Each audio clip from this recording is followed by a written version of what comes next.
Hey yo. Bonjour.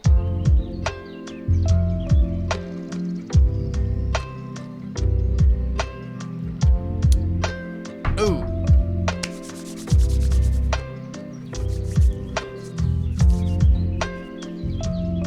On s'installe là. Ding dong, on est bon. On est bon. Bonjour à toutes et à tous.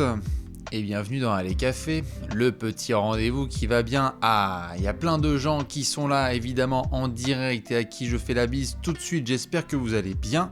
En ce mardi matin, nouvelle soirée de Playoff NBA et donc nouveau petit débrief tous ensemble. Il est 6h15 du matin ici à Paris, en France. Évidemment, je sais qu'il y a des gens qui sont de partout, sur tous les continents du monde pour regarder ces petits Allez Café. Comme d'habitude, je vous envoie plein de bisous en espérant que vous ayez soit bien dormi, soit passé une super soirée de NBA. Si vous êtes fan des Nets, spoiler, il y a moyen que ça ait été une nuit particulièrement désagréable. On va parler de tout ça, je vous laisse vous installer tranquillement. Ceux qui sont de Guyane, j'ai vu, d'Ottawa, il y en a de Montréal, formidable, il y a des gens de partout. C'est comme d'hab une dinguerie. Voilà, oui, vous en faites pas. Allez, hop, tu sais quoi, je vais enlever les bandeaux de score, comme ça il n'y aura pas de problème. Je m'en occuperai avec les 11. Je pourrai enlever ça par la suite, comme ça il n'y aura pas de problème. Voilà, hein, on s'en occupera une prochaine fois, comme ça il n'y aura pas de souci. On s'installe donc pour ce Allez Café, plein de choses à devoir débriefer, comme d'habitude.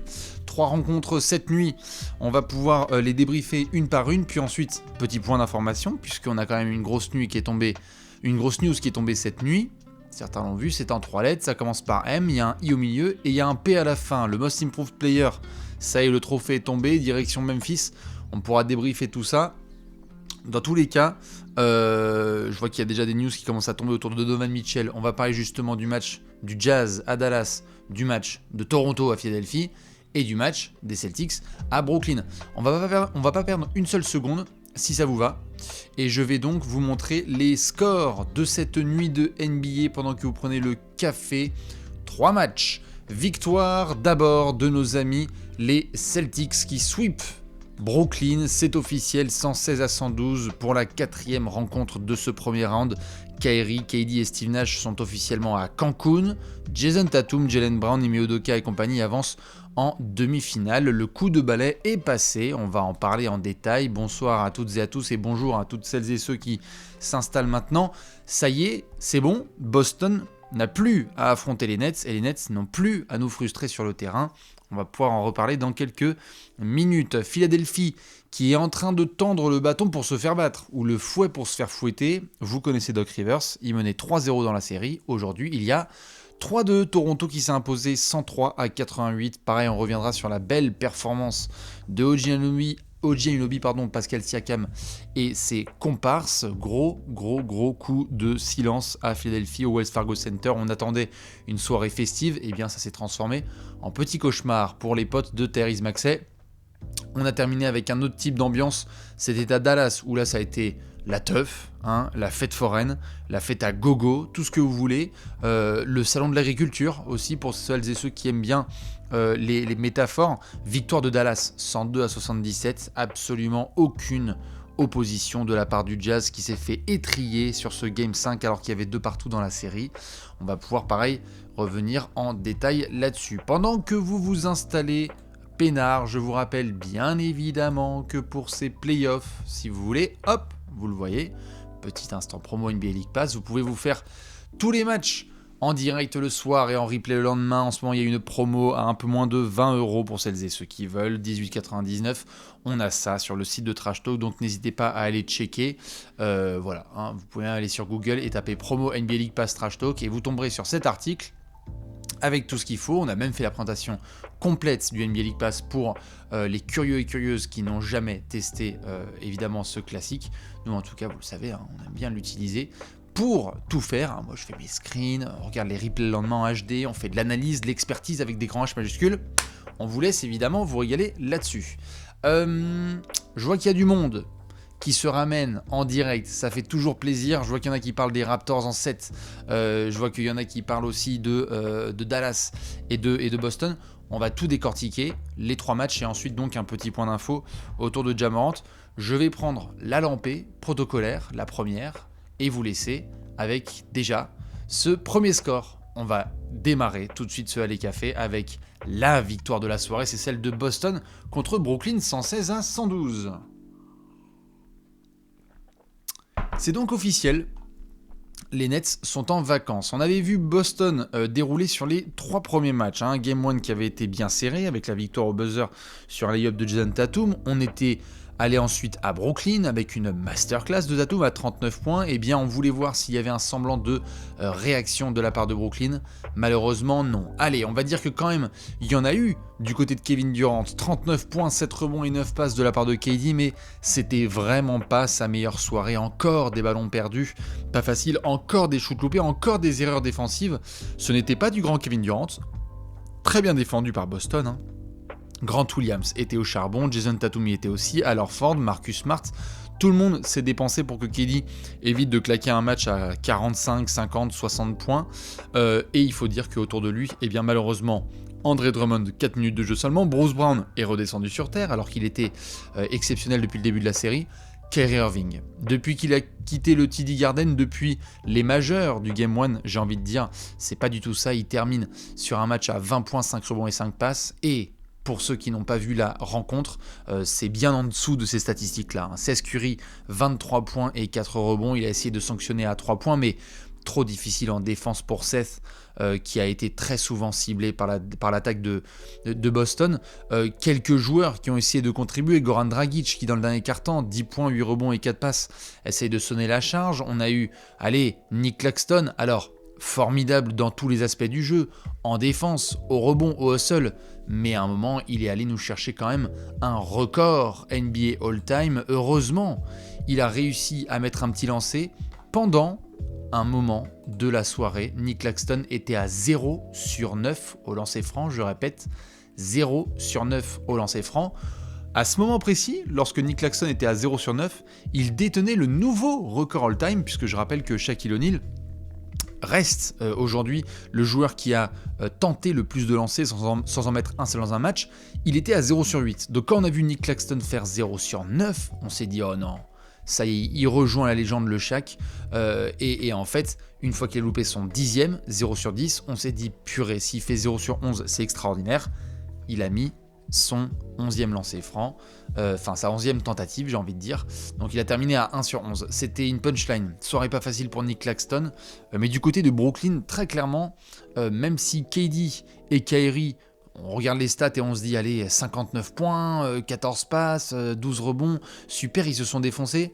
Ce n'était clairement pas 2 matchs de superstar. KD a vraiment tout donné, mais l'impact va malheureusement pas autant se traduire sur le terrain, et pareil pour Kyrie Irving. Donc soirée difficile. Pourtant Brooklyn essaie de s'accrocher. Je pense qu'il y en a plein qui ont regardé ce match puisqu'il était à 1h du matin. Brooklyn s'accroche. Brooklyn se permet notamment de revenir à la fin du match. Merci Scott Foster, merci le public de Brooklyn qui essaie aussi de mettre l'ambiance. On a quelques gros shoots, donc comme je disais, de KD, de Dragic, de Kyrie Irving. On a Jason Tatum qui a des petits soucis de faute. Donc on se dit peut-être que Brooklyn va réussir à se sauver la face. Mais non, c'était sans compter sur le sérieux de nos amis les Celtics qui, à l'image de leur saison, ou plutôt de leur deuxième partie de saison et de ce début de playoff, sont vraiment très impressionnants. Parlons tout de suite de nos amis les Celtics qui ont donc mis le couvercle 4-0. On a monsieur Jason Tatum qui finit quand même à 29 points, 3 rebonds et 5 passes. Il a été énorme en deuxième période pour chauffer et mettre tous ses défenseurs dans la sauce. Il sort sur 6 fautes et il a pris ses 6 balles perdues aussi. Donc c'était pas un match aussi bon que le Game 3 où il avait été stratosphérique. Mais quand même, on a pu avoir Al Horford qui met ses 13 points et 6 rebonds en étant clutch. Le papy, encore une fois, pour aller au rebond offensif et aider Jaylen Brown. Jaylen Brown, 22 points, 8 rebonds. Les 20 points très précieux de Marcus Smart avec 11 passes et de la défense, comme d'habitude, sur Kevin Durant, sur les pénétrations d'autres garçons. Grant Williams, Batman, formidable en première mi-temps, toujours présent en première mi-temps pour sanctionner dans le corner. 4 sur 6 à 3 points pour l'ailier fort, j'ai envie de dire, tellement il peut switcher sur différents postes. Un Robert Williams discret, Peyton Pritchard pareil, mais Boston n'avait pas vraiment besoin de tout ça parce que le 5 majeur faisait vraiment le travail avec un petit Grant Williams en plus, et lorsqu'on s'est ramené dans le Money Time, eh bien Boston aurait pu vraiment se faire dessus et s'incliner. Mais comme je le disais à l'instant, il y a eu les bons stops qui ont été faits au bon moment, notamment pour essayer de boxer au rebond, lorsque Al Horford est venu aider. Merci les copains pour les subs. Je continue sur Boston, donc qui fait le travail au finish. Brooklyn qui y croyait, le public qui se dit allez, on va peut-être retourner au TD Garden. Non. On termine sur un gros prout de la part des Nets. Je n'ai pas d'autre expression que ça, désolé, il est 6h25 du matin. Les Nets sont vraiment terminés à l'image de la série, un peu en eau de boudin, quoi. C'était pas bien. Et donc, tête baissée, KD, il check Jason Tatum, et Kyrie Irving check Jaylen Brown, et direction Cancun. Les Nets sont éliminés. Les Nets se font sweeper. La seule équipe qui s'est fait sweeper de ce premier tour de playoff 2022, mesdames et messieurs, ce sont les Brooklyn Nets. Alors je sais qu'il y en a plein à qui je vais demander maintenant, vous aviez mis quoi? Vous aviez mis dans vos pronostics, parce que j'aime bien aussi revenir sur ce qu'on avait pu dire, et on aura l'occasion d'en reparler avec Alex. Quel avait été votre pronostic? Est-ce que vous aviez prévu victoire de Boston? Est-ce que vous aviez prévu victoire de Brooklyn? Est-ce qu'il y en a qui avaient dit sweep? Je pense pas quand même. Ou alors c'était vraiment pour troller, mais Boston qui sweep Brooklyn, piou, c'était chaud. Voilà, il y en a qui mettaient 4-2 Celtics, 4-3 Celtics, voilà. Et 4-1 pour ceux qui étaient bien culottés. 4-3 Nets, 4-1, voilà, tout à fait. Pour les Celtics, on était d'accord. Je pense que c'était difficile d'imaginer que KD puisse se faire sweeper avec Kyrie Irving. Mais bon, quelque part, même si les matchs ont été sur le score final assez serré, eh bien Boston a démontré quand même qu'ils étaient nettement la meilleure équipe. Et donc merci, c'est balayé. Au revoir. Direction les vacances et la crème solaire pour Steve Nash et compagnie, et direction le round suivant pour Boston qui affrontera donc le vainqueur de la série entre Milwaukee et Chicago. Comme d'habitude, je vous montre plein de petits tweets en prenant une petite lampée, puisque vous savez que pendant ce temps-là sur Twitter, on envoie plein de bêtises. Après, je prendrai vos réactions un peu à chaud, parce que je vois qu'il y en a plein dans le chat à qui je dis coucou évidemment. Que ce soit le soir ou le jour ou le midi, où que vous soyez. Qu'est-ce qu'on a envoyé comme bêtise? Oui, Ben Simmons, il n'était pas sur le banc avec ses copains. On l'avait vu un petit peu en mode Coachella avec ses copains dans la série. Et bien malheureusement, là, il n'était pas présent. Apparemment, ça a été rapporté qu'il ne pouvait pas être là suite à ses problèmes de dos. Il n'avait pas pu se déplacer au Barclays Center. Qu'est-ce que je peux vous dire? C'est que donc voilà, on avait le nouveau record all-time de Nick Claxton avec son 0 sur 9. Il a fini finalement à 1 sur 11. Donc, il évite de rejoindre et de dépasser le Shaq. On a vu KD très frustré, évidemment, avec la défense de Boston, où ils ont fait un sacré travail. On a vu Al Horford être vraiment très important dans les petits détails du jeu. Vous voyez le 113 à 109 lorsqu'il reste 14 secondes, c'est parce qu'il vient d'aider au rebond offensif et de dire à Jaylen Brown, I got this, c'est bon, je vais gérer, je mets le couvercle sur les Nets, vous inquiétez pas, ils vont pas vous refaire vivre de cauchemars. Le sweep, il est officiel, les 4 scores, 115-114, je vous ai dit que c'était serré, 1 point d'écart, 7 points d'écart, 6 points d'écart et 4 points. Donc jamais Boston a remporté des grands blowouts de plus de 10. Mais parfois c'est ça aussi, les séries de playoffs, c'est que tu as 4 matchs, les 4 peuvent être serrés et tu finis par être balayé. Donc c'est malheureusement la réalité qui a été imposée aux potes de Patty Mills. On voit donc ces images de Kyrie Irving et Jason Tatum qui se disent au revoir. Et dans les infos, quand même importantes, pour les passionnés de basket qui ne savent pas cette info, eh bien c'est la première fois dans sa carrière que Kevin Durant se fait sweeper. On avait déjà vu plusieurs légendes vivre ça, évidemment, ceux qui se souviennent de LeBron en finale NBA face aux Spurs de l'époque, puisque c'était Tony Parker qui était MVP des finales. On a vu d'autres garçons, on a vu Kobe vivre ça aussi, on a vu Shaq, on a vu Magic Johnson, on a vu plein d'autres garçons vivre ce genre de choses. Sweep à 4 évidemment, 4 matchs. Et donc c'est la première fois que KD vit ça, donc pas forcément facile, mais il y a une première pour tout, donc KD connaît désormais le goût du balai. Ça, c'était juste histoire de foutre du sel partout à quoi? Voilà, 3h30 du matin, parce que vous savez que j'aime bien faire ça. Donc la petite photo comme il faut de James Harden, mais spoiler, on va parler de James Harden après, c'était pas vraiment le genre de soirée où il pouvait boire du milkshake. C'était juste pour faire une référence à ces années Brooklyn. Et donc voilà, Boston affrontera le vainqueur de la série. J'ai mis Milwaukee juste pour troller les fans des Bulls. Mais c'est donc Milwaukee qui mène 3-1 dans sa série contre Chicago. Et si les Bucks terminent le travail, ils affronteront Boston. On est peut-être à quelques heures, quelques jours d'une demi-finale entre Boston et Milwaukee. Et ça, je dois vous avouer que c'est quand même ultra excitant parce que, eh bien, on a deux des meilleures équipes de NBA qui vont s'affronter sur une série complète. Boston, gros collectif, avec une magnifique défense, avec Ime Udoka, avec tous ces joueurs qui sont expérimentés face à Milwaukee, Giannis, Jrue Holiday, incertitude sur Chris Middleton, avec l'envie de faire le back-to-back. Ça pourrait être passionnant, mais pas de charrue avant les bœufs. Et en parlant de bœufs, il faut éliminer les Bulls. Voilà, on aime bien faire de la poésie à 6h30 du matin, donc on se permet. Pour continuer juste sur les petits tweets et infos qui ont été balancés dans la nuit, magnifique série, évidemment, de Jason Tatum. On reparlera de lui en long en large parce que JT, il a pris le duel avec Kevin Durant comme un patron, comme un grand garçon. Game 1, 31 points, 8 passes et le lay-up de la victoire. Au buzzer, on avait vécu ça, c'était dimanche dernier. Game 2, un peu plus difficile, mais 19 points, 10 passes et une défense de dingue sur Kevin Durant qui avait fini à 0 sur 10 dans les vrais tirs de la seconde période. Game 3, 39 points, 6 passes, 6 interceptions et une grosse clim pour passer à 3-0. Et tu finis avec un Game 4 à 29 points, 5 passes et le sweep. C'est vraiment très très fort ce que vient de faire Jason Tatum. Il a regardé les Nets de Kevin Durant dans les yeux, il a dit c'est moi le meilleur joueur de la série. Le débat n'existe pas. Est-ce que ça veut dire que Jason Tatum est un meilleur basketteur que Kevin Durant ? Vous répondez ce que vous voulez, moi j'ai ma réponse. Mais en tout cas sur cette série de playoffs, il n'y a pas de discussion. Le meilleur joueur de cette série, c'était Jason Tatum. Et bravo à lui évidemment, puisque ça a été du gros travail des deux côtés du terrain. Obligé évidemment de vous remettre cette petite vidéo.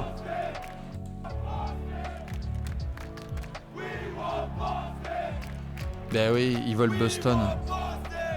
Ben ouais, désolé. Ah, ça c'était malheureusement les fans des Nets qui espéraient jouer Boston au premier tour des playoffs. Bon, je pense qu'aujourd'hui c'est clair. Merci pour la crème solaire. Voilà, on est très contents. C'était une vidéo qui sortait du Play-in Tournament lorsque les Nets venaient d'écarter les Cavs pour se qualifier justement à la 7ème place. Donc voilà, pour terminer juste sur cette élimination des Nets, quelques déclarations qui sont sorties en après-match. Vous le savez évidemment, on aura l'occasion d'en débriefer avec Alex de tout ce qui s'est dit, expliquer un petit peu cette série, comment ça s'est passé. Ce qui est sûr, c'est qu'on a eu des propos de Steve Nash, de Bruce Brown, de KD, de Kyrie Irving. Et donc juste en substance, ce qu'on a pu voir, c'est que M. Kyrie Irving, on lui a demandé sa situation contractuelle, où est-ce qu'il en était, parce qu'il a une player option quand même cet été. Eh bien, il le dit, il n'a pas prévu d'aller où que ce soit, il a envie d'être avec Kevin Durant, d'être à Brooklyn et de construire vraiment une équipe compétitive. Alors oui, vous allez voir beaucoup de propos traîner de Kyrie Irving parce qu'il a été un petit peu culotté, notamment en disant qu'il avait le sentiment que son absence, ça avait pu créer des problèmes, peut-être en début de saison. Oui, Kyrie, ça a pu poser des problèmes. En effet.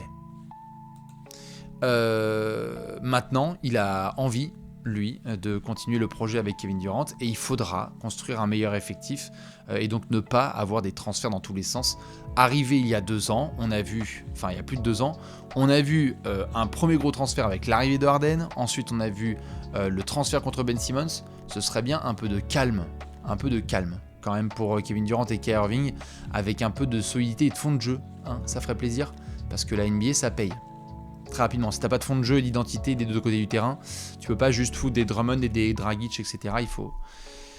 Il faut tout simplement construire un vrai effectif. Et de son côté, eh bien Kevin Durant, sachez-le, il a indiqué qu'il était content du travail de Steve Nash, compte tenu du contexte dans lequel il a bossé, en ajoutant le fait que Nash, vraiment, il n'avait pas eu 2 années compliquées. On se rappelle qu'il avait eu d'abord un camp d'entraînement avec Jarrett Allen et Caris LeVert, et pouf, 2 mois après, il avait récupéré James Harden.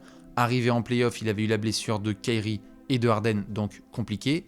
Et année 2, en plein milieu de sa saison, pouf, demande de transfert de James Harden et impossibilité de pouvoir utiliser Ben Simmons. Donc oui, en effet, Steve Nash a des critiques légitimes et il aura beaucoup de gens qui vont le surveiller la saison prochaine, mais on continuera de le répéter, comme l'a dit KD, peut-être que ce serait bien de voir Steve Nash avec une saison à peu près normale.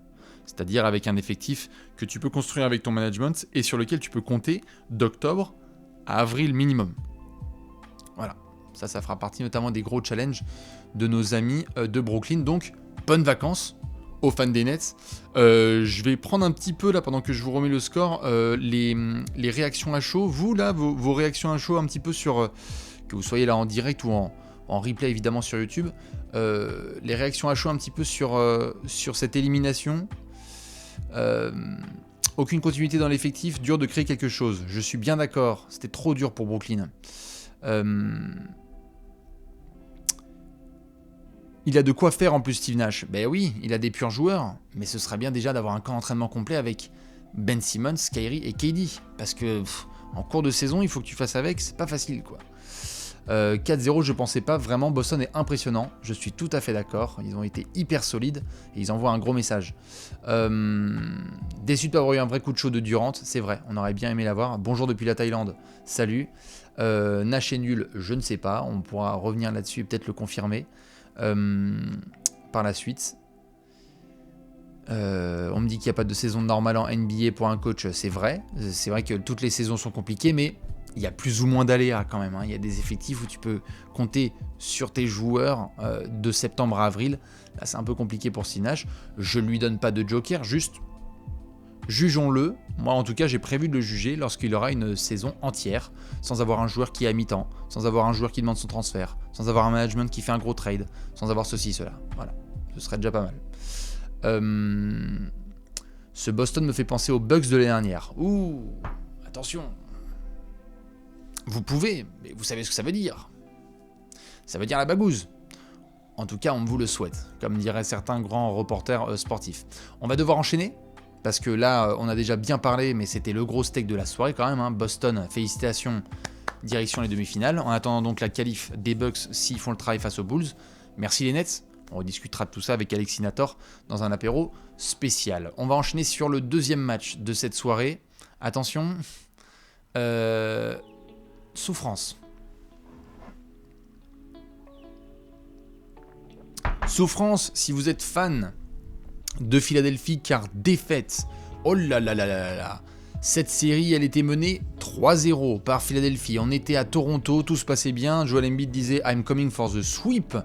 En parlant à Drake en sortie de Game 3, on a vu ensuite la blessure au pouce de Joel Embiid, puis il y a eu 3-1 avec un gros match de Siakam et compagnie, de Gary Trent Jr., 3-1 direction Philadelphie, et bien mesdames et messieurs, il y a 3-2, et on va retourner dans le Canada pour un Game 6 qui s'annonce explosif, où les Raptors espèrent forcer un Game 7. Attention, attention. Rentrons dans les détails de ce match avant de parler de Monsieur Doc Rivers. En effet, vous le voyez ici, et certains l'ont remarqué. 25-14 dans le deuxième quart-temps. Attaque putride des Sixers, déjà face à la très bonne défense de Toronto, mais une attaque absolument horrible en termes d'agressivité, en termes d'intelligence de jeu. Oh là là, Matisse Thybulle, ça n'allait pas du tout. James Harden, ça n'allait pas du tout. Plein de garçons, ça n'allait pas. Vraiment, Philadelphie a été scandaleux offensivement. Ils n'ont pas fait le travail. Pendant ce temps-là, de l'autre côté, Toronto a exécuté. Et donnons justement un peu de crédit à nos amis les Raptors. Pourquoi ? Parce que Pascal Siakam a encore répondu présent. 23 points, 10 rebonds et 7 passes, c'est du solide. Il n'y avait pas de Fred VanVleet ? Pas de problème. On va pouvoir compter sur les 16 points de Gary Trent Jr. On va pouvoir compter sur les apports de Monsieur Precious Achiuwa. Vous voyez, 17 points en sortie de banc. Les très bonnes minutes, encore évidemment, de Chris Boucher ou de Scotty Barnes, de OG Anunoby, qui était ultra polyvalent. C'était pas du tout du beautiful basketball, on va pas se mentir. C'était vraiment une bataille dans les tranchées. Mais Toronto s'en est sorti. Et bravo à eux, bravo à Nick Nurse, qui a quand même dit, les gars, nous on y croit. On perd 3-1, on va à Philadelphie, et je pense que les Sixers, lorsqu'ils se sont pointés à la salle, ils étaient peinards. Ils se sont dit, on va faire le boulot et on va les terminer à domicile. Eh bien, c'était ne pas compter justement sur les Raptors, qui sont des sacrés combattants. Et cette saison, ils nous ont montré à quel point, dos au mur, ils pouvaient réaliser des merveilles. Eh bien, pas de VanVleet. Bel effort des Canadiens, qui vont donc forcer ce Game 6 qui aura lieu à Toronto, et qui vont peut-être pousser Doc Rivers à vivre le pire scénario possible, qui est donc un Game 7 de retour à domicile. Parlons des Sixers. Tobias Harris, pas trop de problème. 16 points, 7 rebonds et 4 passes. Mais autour, et ça va pas là. Tyrese Maxey, comme on l'a dit, retour sur terre, 12 points, alors qu'il jouait comme Kyrie Irving au début de la série, pas de problème. On s'attendait à ce que le gamin puisse redescendre sur terre, c'est pas sur lui qu'on compte le plus. Joel Embiid et James Harden. 35 points à eux deux en combiné. En étant sous les 50% au tir et à 3 points, regardez. Ça fait du 2 sur 10 à 3 points. Ça fait que 12 lancers provoqués pour eux deux. Alors c'est sûr que quand on peut pas aller sur une des lancers francs, c'est plus compliqué. Et donc forcément, lorsque vous avez deux leaders qui font pas le travail, eh bien derrière, ça découle, et ça découle du caca. Excusez-moi de l'expression, mais vous êtes à 10 sur 37 à 3 points. Vous ne faites pas du tout le travail dans les aspects importants du jeu. Ça n'attaque absolument pas bien. Vous avez des shooters qui prennent des responsabilités et se disent bon bah on va tenter, mais en fait il n'y a rien du tout qui rentre. 0 sur 3 pour Matisse Thybulle, 0 sur 1 pour Milton. Ce n'était pas du tout les Sixers auxquels on pouvait s'attendre, qu'on espérait justement revanchard, qu'on espérait un petit peu déterminé en leader de cette série. Eh bien pas du tout, 88 points, c'est un peu la honte à domicile. Et donc Philly, oui, se met dans une position pas tout à fait confortable. Parce que tu es Philly, là, tu vas à Toronto. Alors oui, encore une fois, tu as Joel Embiid et James Harden. Très bien. Donc tu es censé avoir les deux meilleurs joueurs dans la série. Il va falloir répondre présent, les amis. Parce que Joel Embiid, il a la mal à la mimine, donc ça l'handicap. Et James Harden, là, c'est pas possible. Ce n'est pas possible. Ça va bien au-delà de, encore une fois, ces histoires de statistiques. Là, il y a marqué 15 points et 7 passes. On n'y est pas du tout. On n'y est pas du tout. Et donc du coup en face, ça apporte beaucoup d'optimisme et d'enthousiasme parce que les fans des Raptors se disent « Oh putain les mecs, il y a et Embiid et Doc Rivers et James Harden à qui on peut foutre la pression sur Game 7, on va se permettre. » Donc ce sera à suivre de très très près ce Game 6 qui aura donc lieu en terre canadienne. Et juste pour terminer sur Philadelphie, autant on peut compter sur Tobias Harris, autant ça ne va pas sur les, sur les leaders comme je le disais. Donc voilà, je ne sais pas s'il y en a qui ont vu le match. Philly devrait avoir peur, très peur. Gary Trent met pas dedans. Et s'ils se font tuer par Achiuwa Durant, ouais, par Precious Achiuwa qui joue comme Kelly Durant, c'est sûr, c'est violent. Ceux qui posent la question dans le chat, c'est quoi TTFL? C'est la Trash Talk Fantasy League. Donc vous pouvez y jouer. Évidemment, vous allez sur fantasy.trashtalk.co, le meilleur jeu de la planète. Harden doit step up. Je suis bien d'accord, mon cher Poulga. Top 15 coach all-time, attention Doc Rivers. Et oui, il fait partie pourtant de ces 15 coachs qui ont été nommés pour les 75 ans de la NBA. Putain, il va quand même pas nous faire ça, Doc Rivers. Ah non, moi je refuse. Oh non. Non. Me poussez pas à faire un apéro Doc Rivers. C'est vraiment ce que je déteste le plus. Ça serait très drôle.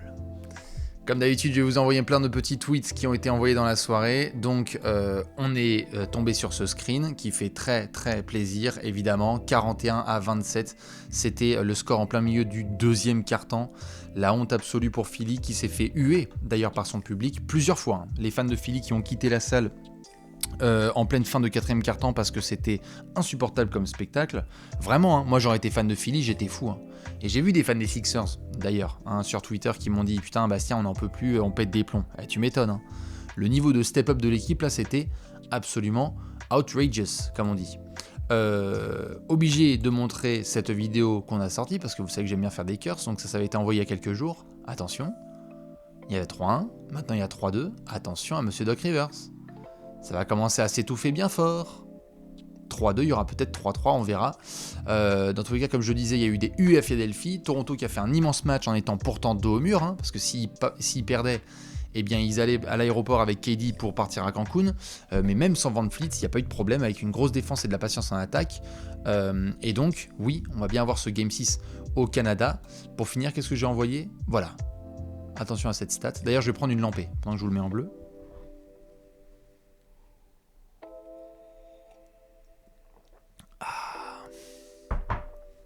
Aucune équipe NBA, dans l'histoire, a perdu une série de playoffs après avoir mené 3-0 dans celle-ci.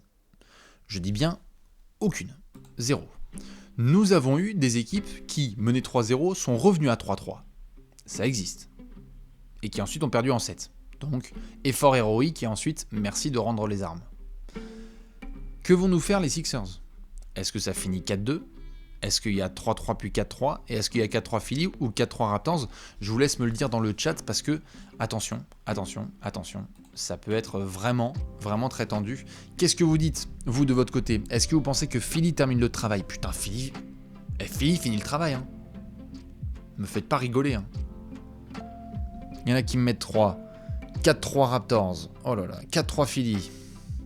4-3 Raptors. Oh non, s'il vous plaît. 4-3 Philly. Non, Philly va gérer, je suis d'accord. 4-3 Raptors. 4-4, il y en a qui me mettent. Voilà, c'est extraordinaire. Toronto en 7. Ouais, 4-2 Philly. Allez, quand même. C'est du 50-50 dans le chat. Hein. Putain, il va pas nous faire ça, Doc Rivers. C'est pas possible. Donc voilà pour cette stat qui fait vraiment très mal, en espérant que Philly ne rejoigne pas l'histoire, ou plutôt ne la crée pas, hein, parce que je sais que Doc Rivers il aime bien créer l'histoire à sa manière. Et juste pour finir, parce que vous savez qu'on aime bien parler dans la joie et la bonne humeur, Joel Embiid s'est exprimé sur le fait que James Harden n'a pris que 11 shoots ce soir. Je l'ai dit tout au long de la saison depuis qu'il est arrivé. Il doit être agressif et il doit être lui-même. Ce n'est pas vraiment mon job de dire ça, c'est probablement au coach de lui parler et de lui dire de prendre plus de tirs. Je répète. Je répète. Je l'ai dit tout au long de la saison depuis qu'il est arrivé.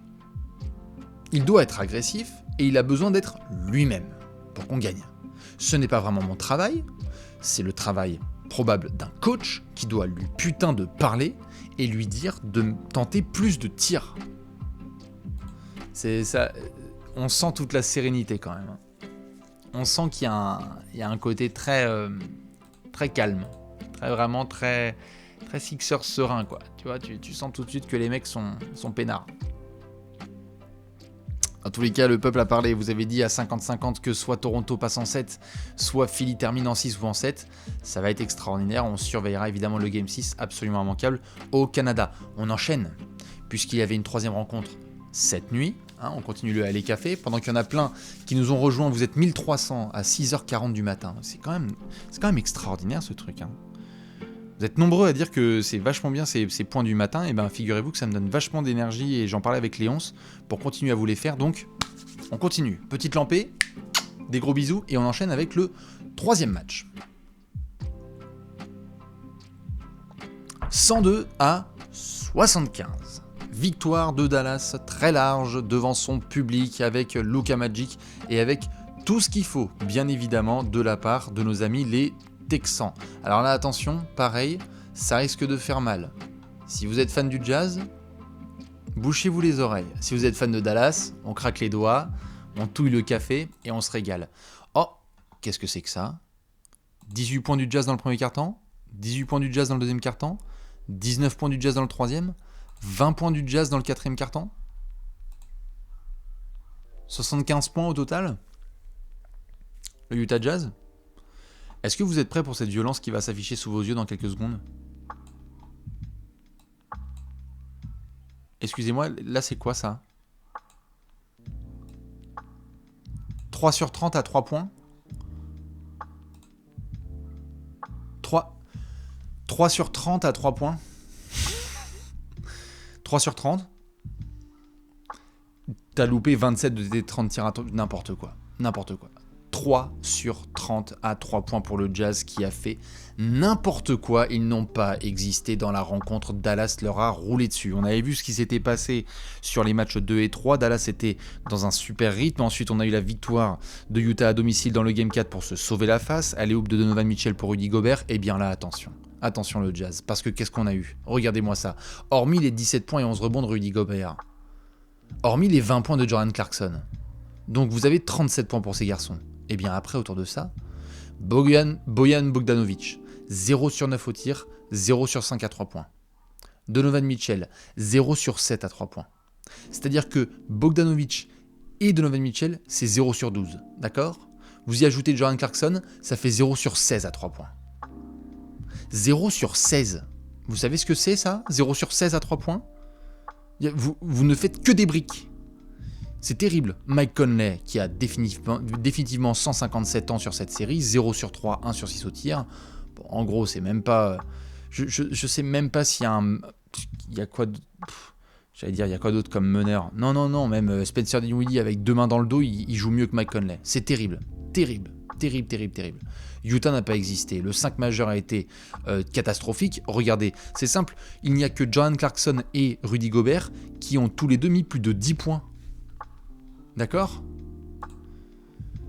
Ce sont les 2 seuls joueurs du Jazz à avoir dépassé la barre des 10 points. Des 10 points d'une équipe professionnelle de basket qui joue en play-off. Absolument scandaleux comme travail de la part du Jazz qui n'était absolument pas concerné par la rencontre. Quinn Snyder avait l'air totalement dépassé. On a même perdu Donovan Mitchell pour blessure. Alors apparemment il s'est exprimé en disant que même s'il allait avoir une IRM, ça restait un compétiteur et qu'il serait prêt pour le Game 6, j'espère quand même, parce que je vous cache pas que même s'il a mal et que c'est compliqué pour lui, là au niveau de sa série, il va falloir qu'on parle très très fort. Donc un massacre offensif absolu.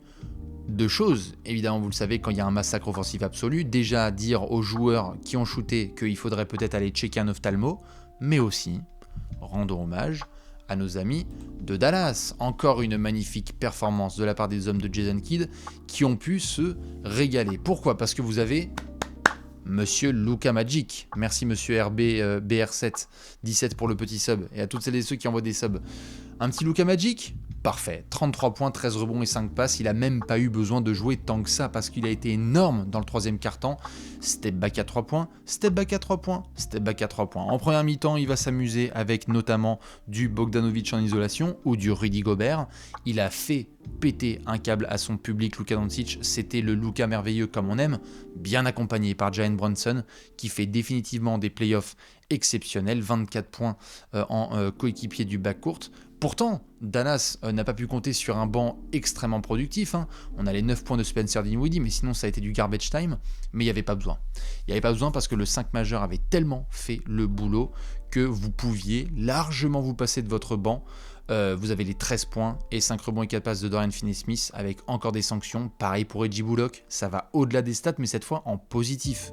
C'est-à-dire que là, cette fois, c'est ces chiffres-là, mais il faut y ajouter de la défense, de l'intensité, des bonnes rotations défensives. Ce qui a créé une soirée tout simplement cauchemardesque pour nos amis du Jazz. Du coup, qu'est-ce que ça donne? Eh bien, ça donne 3-2 pour Dallas. Et ça donne 3-2 pour Dallas avec déplacement au Game 6 à Utah. Je vous pose la question, puisque vous êtes à chaud, pour celles et ceux qui nous rejoignent, est-ce que Dallas finit le travail à Utah ou est-ce qu'on a un Game 7 ? Game 7 ou pas Game 7 ? Il y en a qui me disent 4-2 Dallas. 4-2 Dallas. Mavs en 6. 4-2. 4-2. Bon, les gens veulent clairement voir Luka terminer le travail chez eux à Salt Lake City. Pourquoi pas ? Il en est capable, le bougre. Il a un peu d'expérience dans le genre, donc s'il faut climatiser quelques mormons, il le fera avec grand plaisir. Ils en auraient bien besoin en plus, parce que du repos pour Luka Doncic au niveau de son mollet, pendant que Phoenix se bataille avec New Orleans, ça leur ferait pas du mal. Dans tous les cas, vous êtes une large majorité à dire que Dallas va finir le travail en 6. Je dois vous avouer que vu le niveau montré par Utah et l'intérêt de cette équipe, non, ça ne sert à rien. Hassan Whiteside qui se prend la tête avec Reggie Bullock, ça part en baston, Donovan Mitchell qui est blessé, enfin bon voilà. Ça pue les vacances. Et moi je suis désolé pour les fans du Jazz, parce qu'ils sont sympathiques, moi je les aime. Mais le problème c'est que là leur équipe, là, elle se fout de leur gueule. Et je vais vous montrer évidemment les quelques tweets de la soirée. Utah qui était donc à 35% au tir, 12% à 3 points et 60% au lancer, c'était à la mi-temps. 4 passes décisives pour 7 balles perdues. Je sais pas si vous vous rendez compte de la violence. 35, 12, 60. C'est pas un numéro de Minitel, c'est les pourcentages au tir de Utah à la mi-temps. C'était une horreur absolue. Ils étaient même tellement mauvais que vous aviez Doncic, Brunson et Finney-Smith qui étaient à 37 points à 14 sur 33 au tir, et le Utah Jazz au global qui était à 36 points à 14 sur 40 au tir. Non, c'est pas possible. Vous pouvez absolument pas tenir dans cette soirée. Et donc, ce qui me permettait notamment de rappeler le scénario de cette série, puisque souvenez-vous, Utah menait 1-0, puis ensuite au Game 2 à Dallas, c'était accroché, et puis on a eu un gros coup de chaud de Brunson et de Kleber, et donc à partir de ce moment-là, tout a changé, puisqu'il y a eu égalisation, que Dallas est allé à Utah et qu'ils ont pris le Game 3 pour mettre la pression sur le Jazz qui a égalité, et aujourd'hui, on est bien sur un Game 5 qui est largement remporté par Dallas. Donc comme quoi Utah ne peut que se mordre les doigts. Parce que si Utah, quand il n'y avait pas Luka Doncic, ils avaient terminé le travail à Dallas, au Game 2, ils seraient rentrés à Utah en menant 2-0. On parlerait pas du tout la même langue aujourd'hui, hein. Croyez-moi. Au lieu de ça, c'est ça l'image de la soirée. C'est que l'autre, il est de retour. He is back. Mauvaise nouvelle pour la concurrence, hein. Le mollet de Luka Doncic va très très bien, je préfère vous prévenir, hein. Donc là, il y a eu du step back, il y a eu de la défense, il y a eu de l'attaque, il y a eu du contre. Il a envoyé Eric Pascal à la salle de torture en isolation. Pareil pour Rudy et pour Bogdanovic. Luka, il est taquin, hein, là en ce moment, hein. Je ne sais pas si certains ont vu le match. Il est très très taquin. Donc attention, ne croisez pas sa route. Il y a moyen qu'il termine Utah, de manière explosive au Game 6. Ce sera à suivre. Évidemment, s'il y a un Game 7, bon bah alors là... Merci Jordan Clarkson, merci Rudy, merci etc. On suivra tout ça de très très près.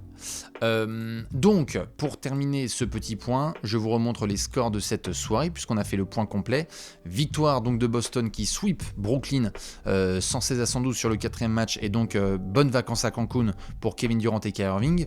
Toronto qui continue à prolonger la série, victoire 103-88, un Game 6 qui va être absolument immanquable au Canada pour tester la sérénité de ces Sixers. Et enfin, Dallas qui prend une belle option sur le deuxième tour. Je rappelle que Luka Doncic a buté 2 fois au premier tour sur les Clippers.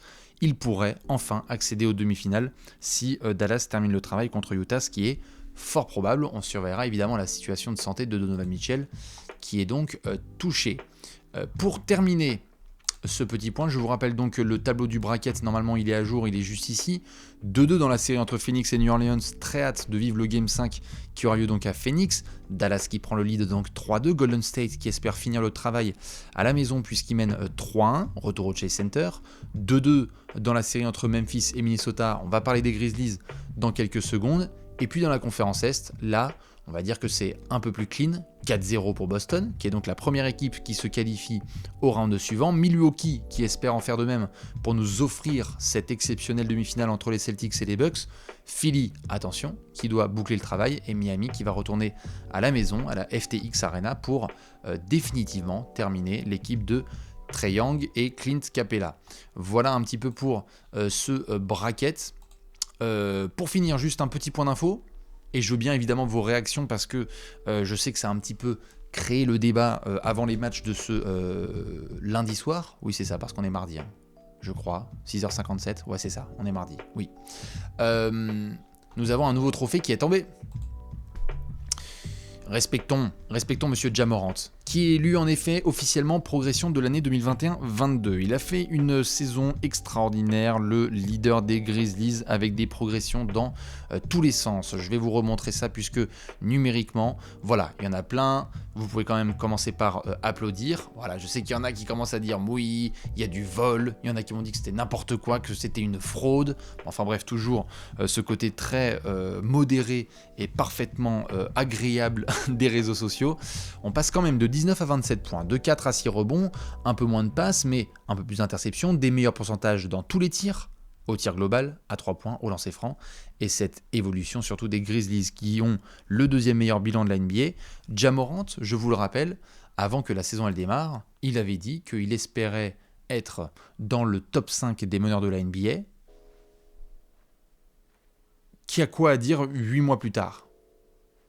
C'est un All-Star indiscutable, c'est une superstar indiscutable qui est en train de faire ses premiers pas en play-off après ceux de l'année dernière, donc il va falloir terminer Minnesota, mais quand même, respectons un peu Ja Morant qui fait une formidable saison, donc il repart avec le trophée de MIP. Il y en a plein qui me parlent de Jordan Poole, de Dejounte Murray, de Miles Bridges et compagnie, et bien justement, je vais pouvoir vous montrer ça.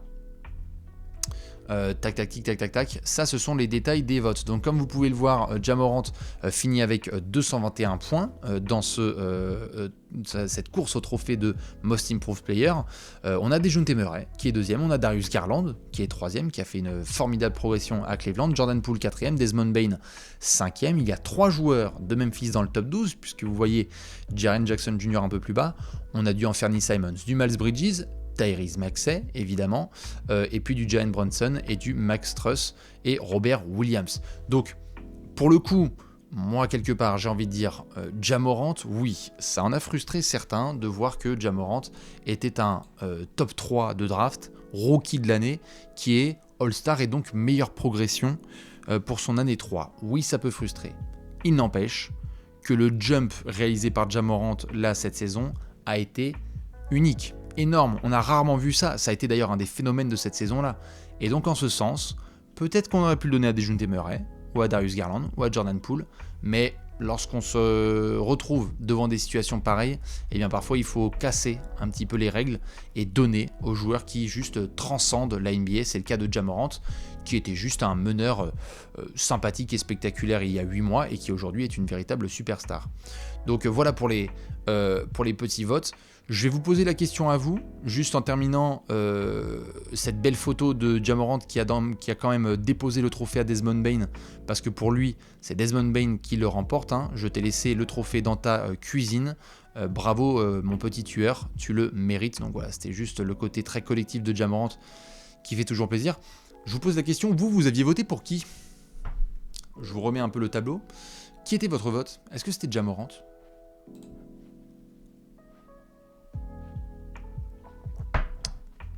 Il y en a qui ont mis Miles Bridges, Ja Morant, voilà, Dejounte, Desmond Bane, Darius Garland. Oui, voilà, ça se joue à peu près sur ces garçons-là. Mais il y a quand même beaucoup de Ja. Hein, beaucoup de Ja. Alors moi, malheureusement, je n'étais pas dans les brackets. Jalen Brunson, classique. Vanderbilt, aussi sympathique.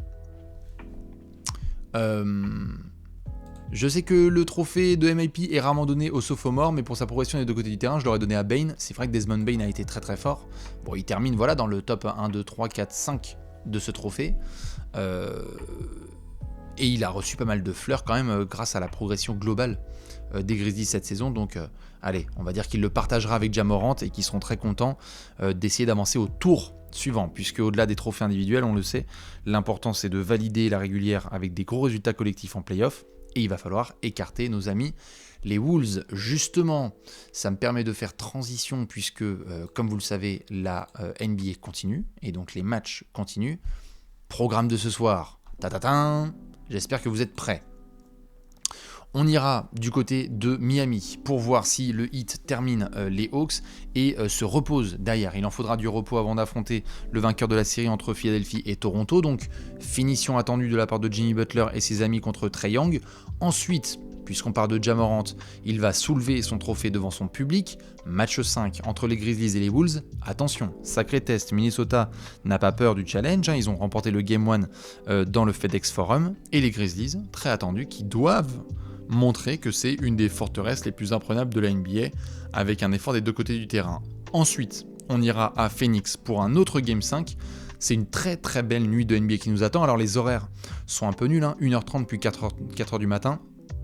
Mais moi en tout cas je sais que je serai devant et qu'on aura l'occasion de refaire un petit aller café, soit pour ceux qui veulent débriefer en direct, soit pour celles et ceux qui veulent un petit récap de début de journée ou de fin de nuit, tout simplement. Voilou. Du coup, ce qui va se passer comme d'hab, c'est que moi je vais devoir vous laisser parce qu'il est quoi, 7h02, qu'on a fait un bilan complet de cette soirée, qu'il y a des bonnes vacances à annoncer à nos amis les Nets. Donc moi il faut que je m'occupe de promo vacances avec KD et Seth Curry parce que je reçois plein de textos de promotion pour aller à Cancun. On va s'occuper de tout ça avec Steve Nash et compagnie, histoire qu'ils reviennent avec un bon bronzage de Breton et de Normand. Ce qui va se passer, comme d'habitude, c'est que je vais vous faire plein de bisous, vous souhaiter un super mardi. Il n'y aura pas un apéro là midi, mais avec Alex, on va se retrouver et essayer de voir si on peut caser un petit apéro spécial Brooklyn, Boston, parce qu'on a quand même un gros sweep pour les Nets. Ce serait bien de faire un débrief avec l'Alexinator, bien évidemment. Vous pouvez aller sur le site de Trash Talk pour retrouver toutes les actualités. On ne vous le conseillera jamais assez. N'hésitez pas, bien évidemment, à aller aussi sur les réseaux sociaux de Trash Talk, puisqu'il y a plein de choses qui ont été envoyées dans la nuit. Moi, je vais vous laisser, je vais prendre une dernière lampée, hop là. Et je vais vous retrouver soit cette nuit sur Twitter pour les 3 matchs, donc entre Miami-Atlanta, Memphis-Minnesota, puis Phoenix-New Orleans. très très très chaudes ces rencontres, donc on a très hâte de regarder ça. On va surveiller toute l'actualité bien évidemment. Bon courage à ceux qui vont travailler tout de suite, bon appétit à ceux qui sont peut-être en train de regarder cette émission en mangeant ou en petit déjeunant, et puis bonne nuit à ceux qui vont aller se coucher maintenant. Nous on va juste faire une petite pause, et ensuite on y retourne. Je vous laisse en musique, et on se retrouve très vite évidemment dans Allez Café. Très bon mardi à toutes et à tous, à la prochaine, ciao.